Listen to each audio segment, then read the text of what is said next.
కీర్తన గ్రంథం 84వ అధ్యాయం. కీర్తన గ్రంథం 84వ అధ్యాయం 2వ వచనం చదువుకుందాం. ఆయన జీవదారులు బయలుదేరాలంటే మనకి ఏం కావాలి?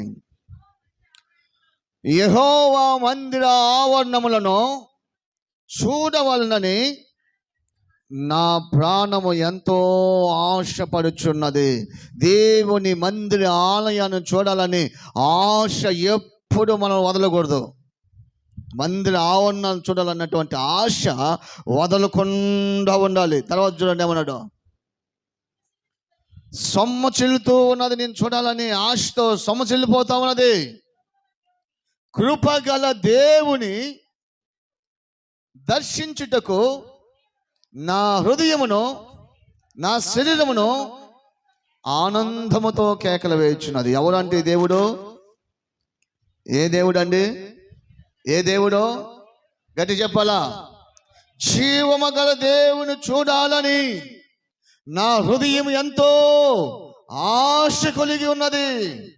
అది నీరసించిపోతూ ఉన్నది. ఆశ కూడా ఉంది. నిన్ను దర్శించాలని. దర్శించడం అంటే చూడడం, ముఖాముఖిగా చూడడం. నేను నిన్ను చూడాలని ఆశ కలిగి ఉన్నదయ్యా. నిన్ను చూడాలి, నిన్ను చూడాలి.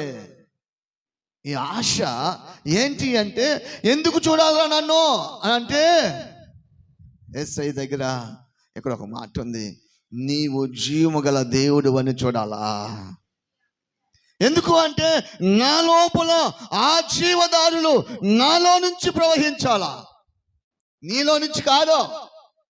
నీవు నాలోకి వస్తే నాలో నుండి జీవదారులు బయలుదేరాలా.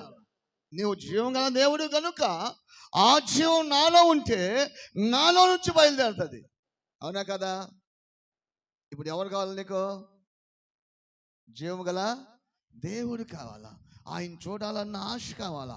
ఆయన మందిరాన్ని విడవకుండా ఆయనతో కూడా జీవించాలన్నటువంటి ఆ ప్రేమానురాగాలు కావాలా? అది ఉంటే మనం మాట్లాడే ప్రతి మాటలో అవతలి వారు జీవం పోస్తూనే ఉంటాం. ఈ హృదయం నుంచి వచ్చే ప్రతి మాట జీవం పోస్తుంది. అందుకనే జీవం గల దేవుని మనం ఎప్పుడు లోపల దాచుకోవాలా. ఎక్కడ దాచుకోవాలా? ఆయన్నే హృదయంలో దాచుకోవాలా. ఎక్కడుండాలి ఆయన? యేసయ్యని ఎక్కడ పెట్టుకుంటున్నారు ఈరోజు? హృదయాల్లో పెట్టుకుంటున్నారా, నెత్తిన పెట్టుకుంటున్నారా? చాలామంది బైబిల్ నెత్తిని మోపిస్తాం. దెయ్యానికైతే ఏం చేస్తాం? నెత్తిన పెట్టి మోపిస్తాం. ఎందుకంటే అగ్ని జ్వాలలు తాకుతాయని. కానీ ఆ మాటలు మన హృదయాల్లో ఉంటే మనం తాకిన వాళ్ళందరూ కాలుతారు. హల్లెలూయా, హల్లెలూయా. మనం టచ్ చేసిన వాళ్ళందరూ కాలుతారు. అందుకనే పరిశుద్ధాత్మ దేవుడి దగ్గర ఇక్కడ ఏం మాట్లాడుతున్నాడు సొలొమోను అంటే, సొలొమోను యొక్క జ్ఞానం ఎలాంటిదంటే, అయ్యా నిన్ను చూడాలనే ఆశ నాకు ఉంది, నువ్వు జీవం గల దేవుడు అని నాకు తెలుసు, నీవే నాలో కానీ ఉంటే ఆ జీవదారులు నాలో నుంచి బయలుదేరుతాయి. ఆ జీవదారులు ఎక్కడి నుంచి బయలుదేరుతాయి? నాలో నుంచి బయలుదేరుతాయి. నేను అందుకే చాలామందికి చెప్తాను, ప్రాణం పోయే పరిస్థితుల్లో ఉన్న ప్రతి బిడ్డ విశ్వాసం కన్నా ఉంచితే ఆ ప్రాణాన్ని కాపాడుకోవచ్చు. ఏముంచితే? విశ్వాసం ఉంచితే. అందుకనే నీ జీవితానికి కావాల్సింది ఏమిటి అంటే ఆశీర్వాదం కావాలి. దేవుని యొక్క జీవం నీ లోపల ఉండాలి. జీవం కలిగిన దేవుడు ఉండాలి లోపల. ఆయన ఉంటే సమస్తము సాధ్యపరుస్తాడు. రండి దేవుని మాట మనం జ్ఞాపకం చేసుకుందాం. కీర్తన గ్రంథం 133 వచనం చూద్దాం. రండి, ఆయన లోపల ఉంటే ఏం జరుగుతుందో చూద్దాం. సియోను ఎవరంట? సియోను అంటే ఎవరో తెలుసా? సియోను అంటే నువ్వు నేను. సియోను అంటే నీవు నేను. ఇప్పుడు సియోను మీదకి ఏం వస్తుందంట? ఆకాశంలో నుండి ఆయన మంచు ఆ సియోను కొండ మీదకి దిగి వస్తుంది.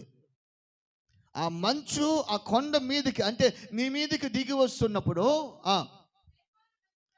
హెర్మోను మంచు వలె ఉండును, ఆశీర్వాదమును శాశ్వతమైన జీవమును అచ్చట నీ మీద ఉండవలనని. ఎవరికి? నన్ను చూస్తున్న వారికి, నా జీవాన్ని హృదయంలో దాచుకున్న వారికి, వారి మీద అచ్చట శాశ్వతమైన జీవము అక్కడ ఉండునని దేవుడే మాట్లాడుచున్నాడు.